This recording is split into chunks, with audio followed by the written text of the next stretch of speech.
In the year to 16 BC, on a vast, sun-scorched plain in southern Italy, history held its breath. What if one man could outsmart an entire empire and turn a battlefield into a graveyard in just a few hours? This is the story of a day so catastrophic, so utterly devastating, that its name would be whispered in fear for centuries: Cannae. The stage was set for the ultimate clash of titans. On one side, the mighty Roman Republic, the undisputed master of the Mediterranean. On the other, Carthage, led by a military genius whose name alone struck terror into Roman hearts, Hannibal Barca. This wasn't just a war. It was personal. Years earlier, Hannibal had crossed the treacherous Alps with an army and wore elephants, a feat so audacious it seemed impossible. Now, deep in enemy territory, he was cornered, outnumbered, and facing annihilation. Rome had amassed its largest army ever. Over 80,000 legionaries, a sea of steel and crimson, marched onto the field at Cannae. They were led by two consuls, the cautious Paulus and the aggressive Varro. Their numbers were overwhelming, nearly double Hannibal's force of 40,000 battle-hardened mercenaries. They looked at the Carthaginian line and saw an easy victory. But was Rome's greatest army walking straight into a trap? Hannibal, observing from a distance, had a secret plan. He knew he couldn't win a head-on fight. He had to rewrite the rules of war itself. He arranged his weakest troops, his Spanish and Gallic infantry, in a thin, bulging crescent at the center of his line. He hid his elite African infantry on the flanks and his formidable cavalry on the wings. It looked like a mistake, a sign of weakness. The Romans, led by the eager Varro, took the bait. With a deafening roar, the Roman legions charged. They slammed into Hannibal's crescent, which began to slowly give way, just as he had planned.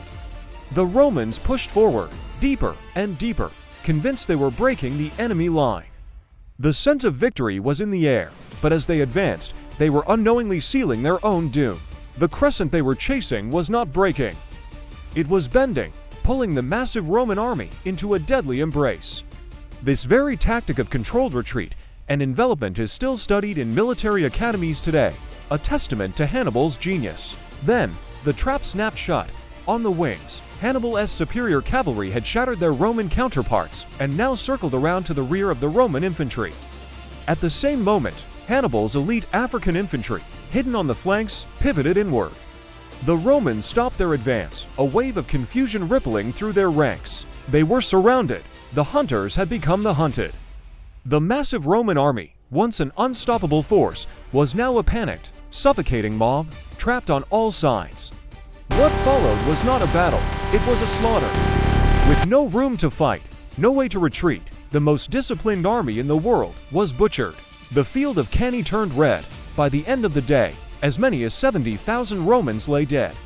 It was the single worst defeat in Roman history, a nightmare from which the Republic almost never recovered. In just 8 hours, 1/3 of the entire Roman Senate had been wiped out. The news sent shockwaves through the ancient world. Rome was on its knees, utterly broken. Hannibal had achieved the impossible. He stood victorious, the road to Rome itself now open and undefended.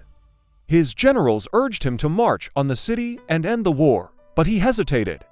In one of history's greatest enigmas, the man who had brought Rome to the brink of extinction chose not to deliver the final blow. Why? Why didn't he finish them? That single decision would change the course of history forever, allowing his mortal enemy the chance to rise from the ashes. The story of Rome's vengeance is a tale for another day. If you want to uncover more of history's most epic battles and enduring mysteries, make sure to subscribe and hit that notification bell. Next time, we'll explore how Rome survived its darkest hour. Thanks for watching.